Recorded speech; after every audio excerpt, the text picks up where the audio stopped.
Bonjour et bienvenue dans cette vidéo. On essaiera d'attaquer le EAP, qui est une option qui concerne les WPA Enterprise. Plus précisément, nous allons essayer de nous attaquer à tout ce qui est EAP MD5. En guise de bonus, je vous prépare une vidéo concernant l'attaque, concernant tout ce qui est PEAP et EAP TTLS. Mais pour l'instant, nous allons essayer de nous focaliser dans tout ce qui est base EAP. Le plan de la présentation sera le suivant. Donc, on commencera par une petite introduction, juste un petit rappel sur ce qu'est l'EAP, suivi par le fonctionnement, au niveau de l'EAP, donc le EAP MD5, suivi par là où on mettra en pratique tout cela, au niveau de notre lab. Bien sûr, il vous aura fallu suivre parfaitement la configuration de FreeRadius qu'on aura pu voir dans la vidéo précédente. Donc EAP pour Extensible Authentication Protocol est un protocole déjà qui est natif pour Windows et qui existe en deux versions.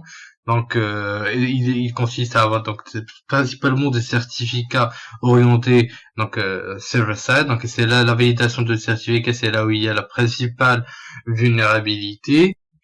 Il faut savoir que EAP, donc Extensible Authentication Protocol, est un protocole de communication réseau embarquant de multiples méthodes d'authentification pouvant être utilisées pour des liaisons point à point ou encore bien sûr au niveau des réseaux filaires ou des réseaux sans fil. Donc plusieurs méthodes sont possibles, donc prédéfinies, telles que les MD5, les one-time passwords, donc OTP, les token cartes, on a plusieurs méthodes telles qu'aussi TLS, TTLS, SIM, etc. Donc c'est vraiment très très vague et très puissant. Donc le fonctionnement est le suivant. Donc on va commencer par une attaque via le point d'accès en utilisant ce qu'on a pu voir lors des chiffrements. Donc les hippos, donc on a start and request identity. C'est là que le client va essayer de s'authentifier avec le point d'accès. Donc en envoyant son identité qui va être vérifiée au niveau du serveur Radius et lancera ensuite un challenge point d'accès qui lui le transmettra au client. Donc on a une request EAP. Ce dernier enverra des informations concernant c'est son nom d'utilisateur et mot de passe, donc la réponse au challenge qui sera transité au serveur Radius, qui ce dernier choisira soit d'accepter, soit de ne pas accepter le client dans le réseau. Donc sans plus tarder, passons en pratique, on essaiera de faire tout cela ensemble. Une fois au niveau de Kali Linux, la première des choses à faire, c'est que nous allons diriger vers le dossier user share, ensuite excusez-moi, c'est pas user share, c'est user local, ensuite le dossier etc et le dossier RADB. Donc on va revoir vite fait la configuration si tout est correct. Donc nous allons diriger tout d'abord vers le fichier eap.conf. J'édite eap.conf. Donc voilà, il nous faudra juste vérifier si l'option MD5 est activée. Donc dans default EAP type, c'est pas PEAP mais MD5. Donc on verra plus tard le PEAP dans la vidéo bonus. Donc voilà, et on va rentrer ensuite, il nous faudra créer des noms d'utilisateurs et des mots de passe. Donc dans le fichier users, donc il nous faudra ajouter un nom d'utilisateur et un mot de passe comme ceci. Donc voilà, vous avez déjà un exemple qui est le suivant. Donc, le nom d'utilisateur qu'on va utiliser est ce dernier. Donc John McGurk, et ensuite on va choisir l'option Clear Test Password. Vous pouvez utiliser le QME comme nom, donc il n'y a pas une différence. Donc voilà, de tabulation et mot de passe démo 1, 2, 3. Maintenant que c'est fait, donc nous avons pu configurer le fichier eap.conf, mais aussi le fichier des noms d'utilisateurs, donc users, ce qui est extrêmement parfait. Maintenant, nous allons le diriger vers le routeur, le point d'accès, où nous allons configurer ce dernier pour être en communication avec notre serveur Radius. Donc, tout d'abord, nous allons juste récupérer l'adresse IP, donc de ce dernier, l'adresse au niveau de LED 0. Donc, et bien sûr, il nous faudra avoir notre carte sans fil qui est connectée. Donc, c'est très important. Donc, ensuite, on va se diriger vers notre routeur, donc l'interface de gestion. Donc, wireless security. Donc, voilà. Ici, il nous faudra modifier Enterprise, ajouter le nom du routeur, l'adresse IP du serveur Radius, pardon, le port et le mot de passe. Donc, c'est quoi ce mot de passe d'accès? Donc, c'est la question sur laquelle on a répondu dans le précédent chapitre, la précédente présentation. Donc, on va y répondre encore une fois. Donc, user local cd/etc cd RADDB. Donc, ensuite, on va se diriger vers le dossier clients. Donc, dans clients, vous aurez la configuration des clients, donc les mots de passe d'accès dont vous aurez besoin. Donc, tous les clients appartenant au réseau 1992.168.0.0 masque, donc on va faire un mask sales, ils devront utiliser le mot de passe testing 123. Donc, c'est celui qu'on va copier. Donc, on va fermer ce dernier, on va se diriger vers le test et on va enregistrer. Donc, juste je reviens sur le fichier client. Donc, vous pouvez bien sûr utiliser soit les clients d'un réseau. Vous pouvez aussi utiliser carrément de la résolution. Vous pouvez utiliser des adresses IPv6, un client précis, donc une adresse IP précise, etc. Donc tout est possible. Donc en même temps, on est en train de partager avec vous comment pouvoir exploiter FreeRadius aussi. Donc voilà, maintenant que c'est fait. Donc il faut juste voir si la carte Wi-Fi est là, donc c'est parfait. Donc pour pouvoir nous connecter au niveau du réseau. Et maintenant il nous faut lancer notre fichier, notre serveur Radius en option -s-x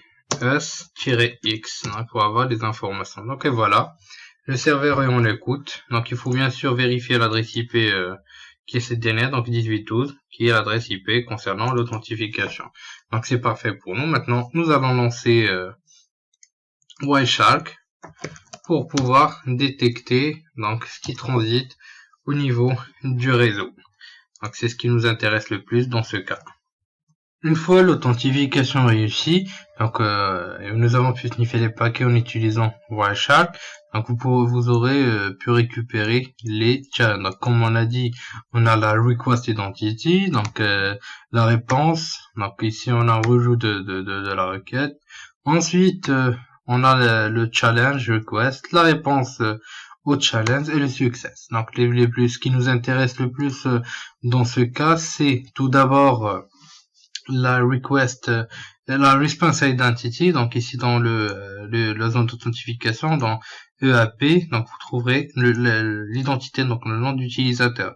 Donc ce qui est extrêmement important, qui nous aidera pour craquer le mot de passe. Donc on utilisera deux outils, donc on verra plus tard tout dont on aura besoin, mais aussi les fichiers request, donc la valeur MD5 comme vous voyez là, et success. Donc encore une fois, la réponse non pas success, donc la request et la response.